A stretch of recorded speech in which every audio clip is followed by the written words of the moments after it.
স্বাগত বন্ধুরা কারিকুরির তরফ থেকে। কারিকুরি আজ তোমাদের জন্য এই গাটি কচুর একটা রেসিপি নিয়ে আসছে। দেখো এখানে আমি 350 গ্রাম গাটি কচু নিয়েছি। এই গাটি কচুটা দিয়ে আমি একটা আইটেম তৈরি করব। প্রথমে দেখো এই গাটি কচুগুলোকে আমি এক এক করে ছাড়িয়ে নিচ্ছি।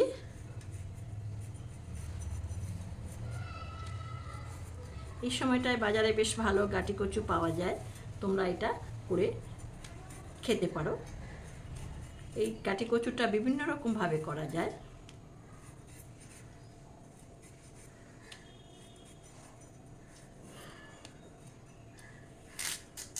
দেখো আমি এটাকে ঠিক এইভাবে কেটে নিচ্ছি।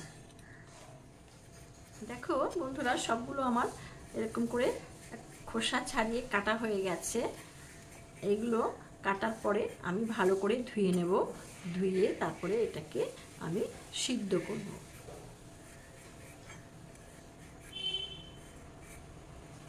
হয়ে গেল, চলো এবার আমরা উনুনের দিকে যাই। দেখো বন্ধুরা গ্যাস ধরিয়ে দিয়ে আমি এটা একটা কড়া বসিয়ে দিয়েছি। এবার এর মধ্যে একটু জল দিয়ে দিচ্ছি।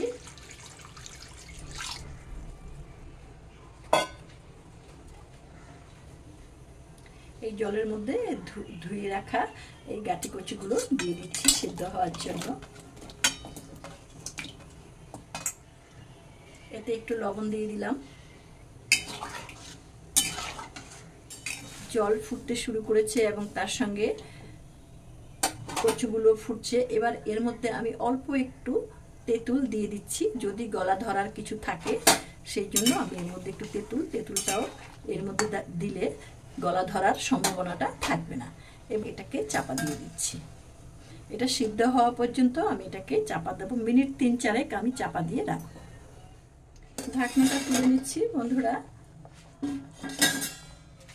দেখো কচুটা আমার সিদ্ধ হয়ে গেছে, বেশ সিদ্ধ হয়ে গেছে। আমি এবার এটাকে নামিয়ে নিচ্ছি। নামিয়ে আমি জলটাকে থেকে ছেঁকে নেব। কড়াটা ধুয়ে আমি গ্যাসে বসিয়ে দিলাম এবং কড়াটা আমার গরম হয়ে গেছে। এবার এতে আমি একটু সর্ষের তেল দিয়ে দিচ্ছি। তোমরা ইচ্ছে করে সাদা তেল দিয়েও করতে পারো। আমি এটাকে সর্ষের তেল দিয়ে করব। এখানে আমি 3 টেবিল চামচ সর্ষের তেলের মতো দিয়ে দিলাম।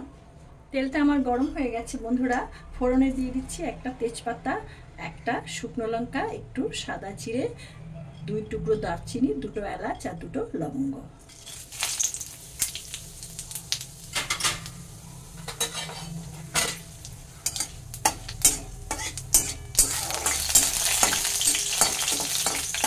ফোড়নটা আমার ভাজা হয়ে গেছে। এবার এই যে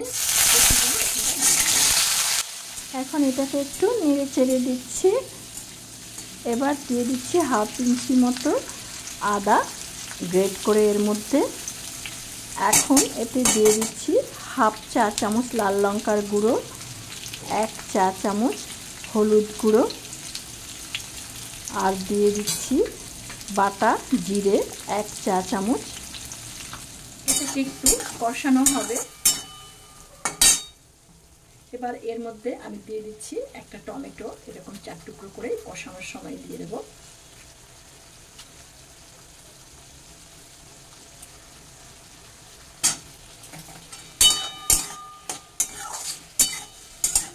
এই রান্নাটা খেতে খুব ভালো হয়, পুরো একদম আলুর দমের মতো।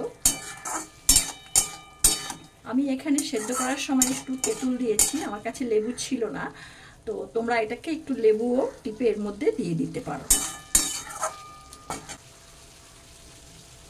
এখন এখানে আমি 1 চা চামচ লবণ দিয়ে দিচ্ছি।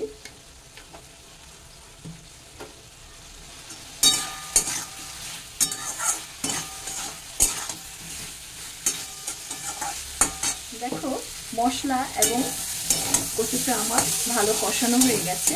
এবার আমি এর মধ্যে পরিমাণ মতো জল দিয়ে দিচ্ছি। এটা একটু মাখা মাখা করবো, খুব বেশি জল দেব না। জলটা তোমরা তোমাদের সুবিধা মতো, তোমাদের পছন্দ মতো দেবে।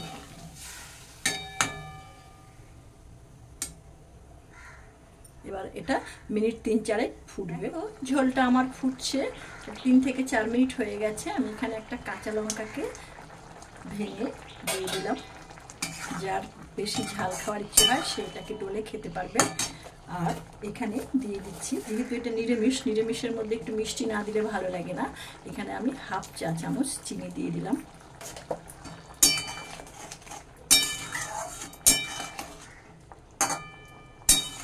এখন এতে দিয়ে দিচ্ছি হাফ চা চামচ ঘি। এই নিরামিষে একটু ঘি দিলে বেশ ভালো লাগে। এই রান্নাটা তোমরা নিরামিষের দিনে করে খেতে পারো, খুব ভালো লাগে এবং সবাই খুব চেটে পুটে খাবে নিরামিষের দিনে এই রান্নাটা। তো দেখলে তো আমি এটাকে কিভাবে করলাম। আমার এই ভিডিওটা যদি আজকে তোমাদের ভালো লেগে থাকে তাহলে আমার এই ভিডিওটাকে একটা লাইক দেবে, বন্ধু বান্ধবদের সঙ্গে শেয়ার করবে। আর যে সমস্ত বন্ধুরা আমার চ্যানেলটিতে নতুন তারা আমার এই চ্যানেলটিকে অবশ্যই সাবস্ক্রাইব করে বেল আইকনের অল অপশনটিকে প্রেস করবে, তাহলে আমার পরবর্তী সমস্ত নোটিফিকেশনস তোমাদের কাছে সবার আগে চলে যাবে। আর তোমরা দেখতে থাকো কারিকুরি আগামী দিন তোমাদের জন্য কি নিয়ে আসে। এবার আমি এটাকে নামিয়ে নিচ্ছি, গ্যাসটা অফ করে দিলাম।